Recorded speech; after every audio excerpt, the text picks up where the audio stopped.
রাধে রাধে। তো hello guys, তোমরা সবাই কেমন আছো? তো আমি আবার নতুন একটা ব্লগ নিয়ে চলে এসেছি। তো এখন আমরা যাচ্ছি আমার এক আঙ্কেলের বাড়িতে। তো আজকে আমরা কোথাও যাচ্ছি না, তো তারা যেহেতু ডেকেছিল তো তাদের বাড়িতেই যাচ্ছি।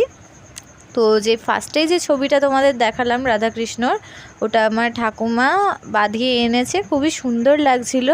আমরা তো ঢুকেই বাড়িতে যখন ঢুকেছি তখনই মানে ছবিটা চোখে পড়েই আমার মানে একেবারে আমরা পাগল হয়ে গেছি দেখে। মানে ওটা নিয়ে যাওয়ার জন্য আর কি লাফালাফি মারামারি ধরাধরি অনেক কিছু হয়েছে।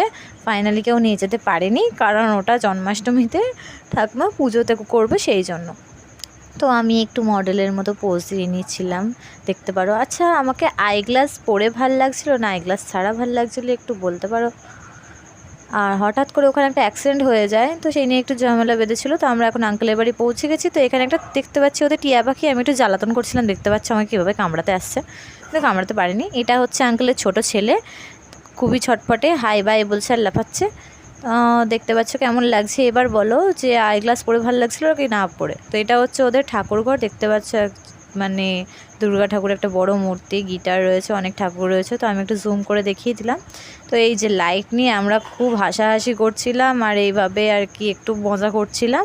হঠাৎ করে লাইটস অফ করে দিয়েছিল, এই যে তারপরে এই সিন। তো এই সবই হচ্ছিল আর কি, মজা আড্ডা খুবই আর কি হলো। আর এই যে আরেকজন চকলেট পেয়ে তো খুবই খুশি, লাফিয়ে দাপিয়ে নেচে টেচে, ওর কোনো জিনিসে যদি হাত দেওয়া হয় চিৎকার করে বাড়ি মাথায় করে দিচ্ছে। ওই যে চকলেটটা নিয়েছিল বলে আবার হাত থেকে কেড়ে রেখে দিল। এবার বলেছে তোর গিটারটা নিয়ে নেব। আমার কাকিমা যেই ওদিকে যেতে চাইছে, ওই যে চললো, পেছন পেছন দৌড়াতে লাগলো। এবার বাঘটা নিয়েছে বলে চিল্লামিল্লি শুরু। তারপরে এলো, এবার গিটারটা নিয়েছে, এটা হচ্ছে ছোট্ট গিটার। তো আমি একটু ট্রাই করছিলাম বাজানোর, জানি না কীরকম বাজিয়েছিলাম, তাই জন্য শোনাইনি তোমাদের। তো আবার পুচকুটা আমি গিটারটা নিয়েছি বলে আবার চিৎকার শুরু করে দিয়েছিল। ওই দেখো আমার কাছে এসে কিরম লাফালাফি করছে, দেখতে পাচ্ছ? ওর মাথা খারাপ হয়ে গেছে, ওর জিনিসে হাত দিয়েছি কেন। তো এবার দেখতে পাচ্ছ, তো এবার ওকে দেয়া হলো, নিয়েই উল্টো গিটার ধরে বাজানো শুরু করে দিয়েছিল।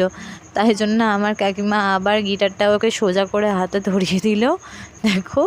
তো এবার বাজাচ্ছে, ওর থেকে ওর গিটার বড়, ও এইটুকু মানুষ আর এত কথা বলে, তোমরা শুনলে পাগল হয়ে যাবে।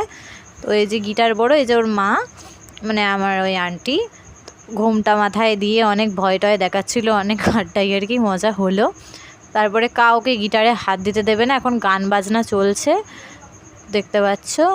এই যে এখন কাকু গিটারটা নিয়েছে বলে ও এখন লাফালাফি করছে, কিছুতেই দেবে না, আবার ওকে ফেরত দিতে হবে। ওই দেখো আবার কেড়ে নিয়ে নিল, আবার বসে পড়লো গিটার নিয়ে। তো এখন আমরা বাড়ি যাওয়ার টাইম হয়ে গেছে, আমাদের 10টা ওপর বাজে, দেখতেই পাচ্ছ এখন বাড়ি যাচ্ছি। তো ওরা একটু আমাদের এগোতে এসে, তো এখানেই ব্লগটা শেষ করছি আপাতত। দেখতে পাচ্ছ রাস্তাটা পুরো অন্ধকার, বাপরে বাপ।